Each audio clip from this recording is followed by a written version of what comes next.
नमस्कार। Hindi language club में आप सभी का स्वागत है। आज मैं आप सभी के सामने हिंदी व्याकरण से एक विषय संज्ञा लेकर आई हूँ। संज्ञा, जिसे अंग्रेजी में हम नाउन के नाम से भी जानते हैं। आप सभी जानते हैं कि इस संसार में हर एक चीज के लिए एक नाम होता है। हर चीज को पहचानने के लिए या उसे पुकारने के लिए हम उसे एक नाम देते हैं, चाहे वो कोई व्यक्ति हो, वस्तु हो, स्थान हो या किसी भी तरह का कोई भाव हो। इसी नाम को व्याकरण में हम संज्ञा कहते हैं। तो आइए इस विषय को हम कुछ उदाहरणों द्वारा एवं कुछ चित्रों द्वारा समझते हैं। सबसे पहले हम संज्ञा की परिभाषा को जानते हैं कि संज्ञा किसे कहते हैं या संज्ञा शब्द से क्या अर्थ है।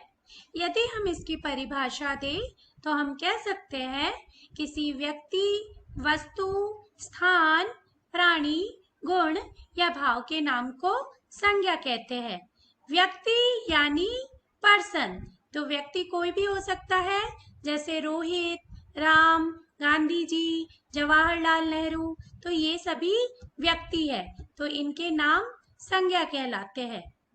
वस्तुओं के नाम यानी थिंग्स, तो कलम, पुस्तक, घड़ा, घड़ी, मेज, ये सभी सामान या वस्तु है, तो इनके नाम भी संज्ञा शब्द के अंतर्गत आते हैं या संज्ञा कहलाते हैं।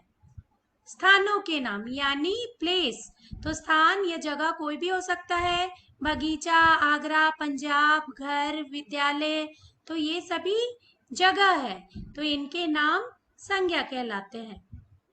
प्राणियों के नाम, प्राणी यानी जीव, जिसके अंदर जीवन है, तो तितली, मछली, घोड़ा, हाथी, ये सभी प्राणी है, तो इनके नाम भी संज्ञा कहलाएंगे।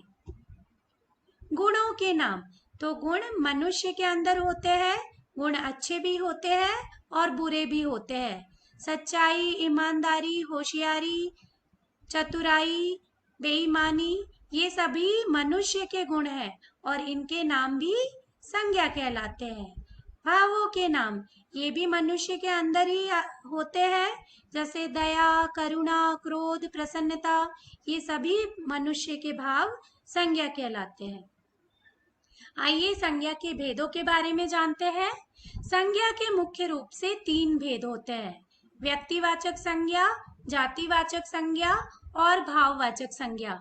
लेकिन कुछ विद्वानों ने द्रव्यवाचक संज्ञा और समूहवाचक संज्ञा को भी संज्ञा के भेद के रूप में मान्यता दी है। तो आइए इन भेदों के बारे में विस्तार पूर्वक जानते हैं। व्यक्तिवाचक संज्ञा की यदि हम परिभाषा दें तो हम लिख सकते हैं या हम कह सकते हैं, जिन शब्दों से किसी विशेष व्यक्ति, वस्तु अथवा स्थान के नाम का बोध हो उसे व्यक्तिवाचक संज्ञा कहते हैं। जैसे कि जयपुर, दिल्ली, ये एक जगह के नाम है, तो ये व्यक्तिवाचक संज्ञा कहलाएंगे। भारत, यह एक देश का नाम है, इसीलिए यह व्यक्तिवाचक संज्ञा होगा।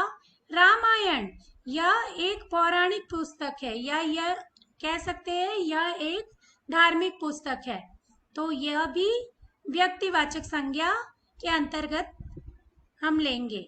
अमेरिका, राम, ये सारे व्यक्तिवाचक संज्ञा के उदाहरण हैं। संज्ञा का दूसरा भेद है जातिवाचक संज्ञा। इसकी परिभाषा हम अगर दें तो हम कहेंगे, जिस शब्द से किसी प्राणी या वस्तु की समस्त जाति का बोध हो उन शब्दों को जातिवाचक संज्ञा कहते हैं।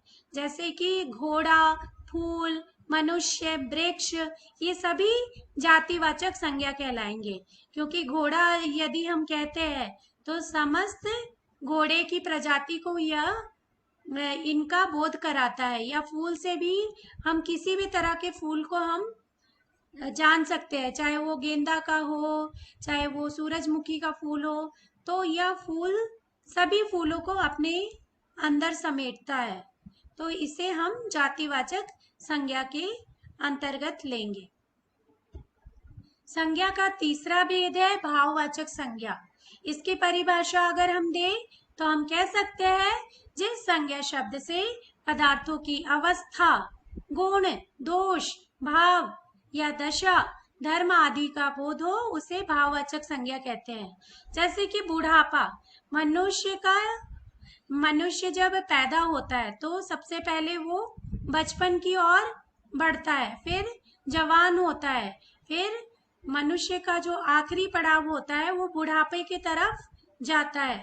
तो बुढ़ापा एक अवस्था है, अतः यह भाववाचक संज्ञा कहलाएगा। इसी प्रकार से मिठास, बचपन, मोटापा, चढ़ाई, थकावट, जिससे हम किसी भी भाव को समझ रहे या हमें किसी भी भाव का बोध हो रहा है तो उसे हम भाववाचक संज्ञा के अंतर्गत रखेंगे। चौथे भेद के अंतर्गत हम द्रव्यवाचक संज्ञा को ले सकते हैं। इसकी परिभाषा यदि हम दें तो हम कह सकते हैं जब किसी संज्ञा शब्द से किसी द्रव्य का बोध हो, द्रव्य कुछ भी हो सकता है, तरल भी हो सकता है, कठिन भी हो सकता है, तो उसे हम द्रव्यवाचक संज्ञा कहते हैं। जैसे कि पानी, लोहा, तेल, घी, दाल, ये सभी पदार्थ या द्रव्य है, इसीलिए इसको हम द्रव्यवाचक संज्ञा के अंतर्गत लेंगे। समूहवाचक संज्ञा, इसकी परिभाषा हम इस प्रकार से दे सकते हैं जब किसी संज्ञा शब्द से व्यक्ति या वस्तु के समूह का बोध होता है तब उसे समूहवाचक संज्ञा कहते हैं। जैसे कि परिवार, परिवार लोगों से बनता है तो यह एक समूह को दर्शाता है, इसीलिए यह समूहवाचक संज्ञा का उदाहरण है। कक्षा, कक्षा में बहुत सारे विद्यार्थी होते हैं, अध्यापक होते हैं, अध्यापिकाएं होती है, तो ये भी एक समूह को दर्शाता है, इसीलिए कक्षा भी समूहवाचक संज्ञा का उदाहरण है। उसी प्रकार से सेना, भीड़, पुलिस, ये सभी समूहवाचक संज्ञा के उदाहरण है। तो आज का हमारा विषय संज्ञा पर आधारित था। हमने संज्ञा की परिभाषा और संज्ञा के भेदों के बारे में जाना। तो आज का वीडियो आप सभी को कैसा लगा? अपने सुझाव कमेंट बॉक्स में लिखें। वीडियो को लाइक करना ना भूलें एवं चैनल के सभी वीडियो को देखने के लिए चैनल को सब्सक्राइब करें। तो आज के लिए धन्यवाद।